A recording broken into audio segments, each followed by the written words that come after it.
Hello everybody and thanks for joining us. I'm Kelly and I'm here with Abel. We're excited to take you through our outlook for the second half of 2025. Great to be here, Kelly. There's a lot to unpack today. From geopolitics to technology and generational changes, the investment landscape is evolving very fast. Let's dive into some of the key themes and trends we are watching most closely. Most certainly, Abel, one of the biggest shifts we are seeing is around the US dollar. Its dominance is being challenged. Under Trump 2.0, the dollar has been used more aggressively through tariffs and sanctions. And of course, this has triggered global backlash. Exactly. While the dollar remains deeply embedded in global finance, its untouchable status is no longer guaranteed. This shift presents opportunities. Emerging markets, China, and US multinationals, especially the Magnificent Seven, stands to benefit.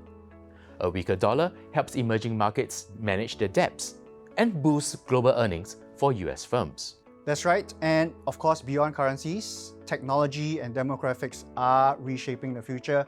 AI is moving beyond the digital world. We are now seeing the rise of physical AI, from autonomous vehicles to humanoid robots. And of course, falling costs of large language models and nuclear power, of all things, supporting AI infrastructure. This transformation is accelerating. To add, on the consumer side, Asia's Gen Z is changing the game. This tech-natives, experience-driven generation is shifting away from status symbols towards emotional connection and affordability.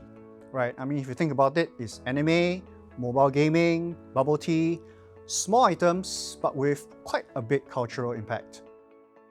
Against this backdrop, we have made key changes to our equity positioning. We have upgraded US equities to overweight, driven by fiscal expansion and a pivot back to quality growth in the Magnificent Seven stocks. This compares to our previous preference to the other 493 stocks in the S&P 500. At the same time, we have downgraded Japan to neutral as yen strength and weakening business sentiment weigh on export-heavy sectors. So, what does this mean for accredited investors? First, diversification is always key. We recommend exposure to emerging market Asia, especially China's tech and dividend plays. US multinationals with global reach is also something you should consider.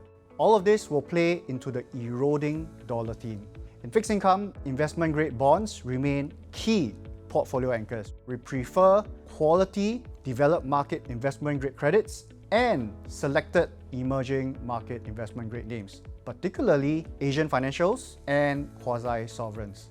Alternatives also play a really vital role. Private credit, infrastructure, gold offer returns that are stable relative to stocks and bonds. Gold in particular is supported by central bank demand and persistent US dollar weakness. Finally, with currency volatility rising, active currency risk management is essential. Local currency bonds aligned with funding needs can mitigate risks and enhance your portfolio stability.